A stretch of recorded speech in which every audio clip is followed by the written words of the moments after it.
Hello, magandang gabi ulit mga kaitlog. Harvest na naman ako ngayon ng aking munting manukan. Ito po lang araw-araw kong ginagawa dito. Tuwing gabi po, ito ang time ko para mag-harvest. Kasi po sa umaga, maghapon na ginagawa po ako. Minsan naman po, kung hindi pa rin ako makapunta dito, yung mga pamangkin ko po ang pinaparvest ko. Sa mga gusto ko lang mag-avail ulit ng RTL, PM lang po kayo.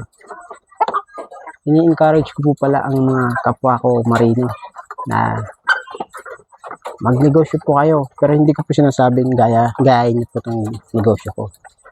Magnegosyo po kayo ayon sa gusto nyo o kaya nyo gawing negosyo. Sayang po kasi ang panahon. Kapwa ko marino. Kasi ako po ay dating isang seaman din. Almost 7 years po akong nagbarko. At ngayon, yung mga naipon ko, inuunan ko po sa negosyo. Maniwala po kayo sa hindi, sa 7 years ko pong pagbabarko, kinumpara ko po ang 3 years ko pag negosyo. Mas marami pa po akong naipundar sa 3 years, almost 3 years kaysa 7 years kong pagbabarko.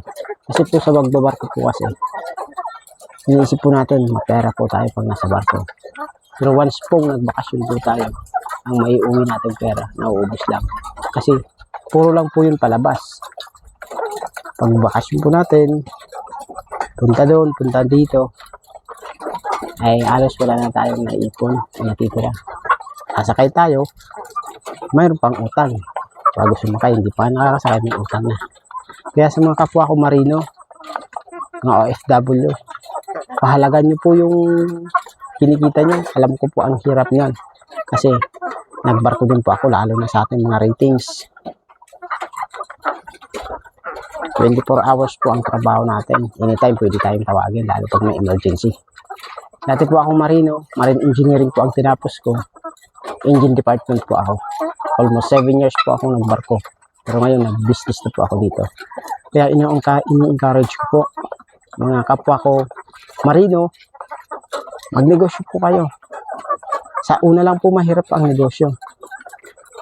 Pag uwi nyo po, survey nyo po ang lugar nyo, kung ano ang maganda at papatok ng negosyo sa inyo.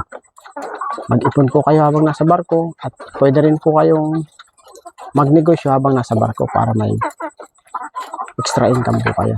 Pwede nyo po kausapin magulang nyo kung single pa po kayo. Kung may asawa po kayo, mag-usap po kayo ng asawa nyo. Magtulungan po kayo. Kasi mas maganda po, may kita po kayo sa barko, may kita po kayo sa lupa. At pag okay na, pwede na po kayo mag-for-good dito sa Pilipinas. Mas maganda po yung pinaghirapan nyo ay nakikita nyo. Kaysa tumatanda na tayo, dam pa rin sa barko. Hindi ko po nilalahat pero sa nakikita ko, almost 90% po ng mga marino ay hanggang ngayon nagbabarko pa rin po dahil sa kakulangan nga po na pag-uwi nila mapera bago naman sumampa may utang. Kasi nga yung mindset po nila iba. Hindi ko po sinasabing lahat mayroon po talaga, pero karamihan po 90% po na ganun po talaga ang mindset ng marino. Once po na nasa barko, pag nahirapan, sasabihin ay mag-business na lang ako pag uwi ko. Pero pag once na nakauwi na, wala na yung isip na yun. Kaya ini-encourage ko po kayo na magnegosyo po tayo. Hindi katulad nitong negosyo ko, baka sabihin nyo ganito. Kung ano po ang papatok sa lugar niyo, yun po ang gawin yung negosyo. Alam ko po mapera yung mga marino lalo pag sa barko. Pero pag umuwi naman sila, yun na nga po. Sabi ko nga, one day millionaire, 29 days poor. Kaya kapwa ko marino, huwag niyo pong sayangin, upahalagaan niyo po ang kinikita niyo sa bawat araw na nasa barko kayo. Mas maganda po dito sa Pilipinas, nandito po ang pera, basta po marunong po kayo.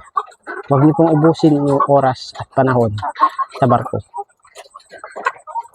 ilaan nyo po para sa pamilya. Mas maganda po kasama nyo ang pamilya nyo. Nagnenegosyo rin po kayo dito sa Pilipinas. Kaya sana, kung makapanood nitong mga seaman, mga marinong katulad ko dati, sana po, encourage po kayo. Maraming salamat po. Magandang gabi. Harvest na po ako sa aking munting negosyo. Salamat po. Bye-bye.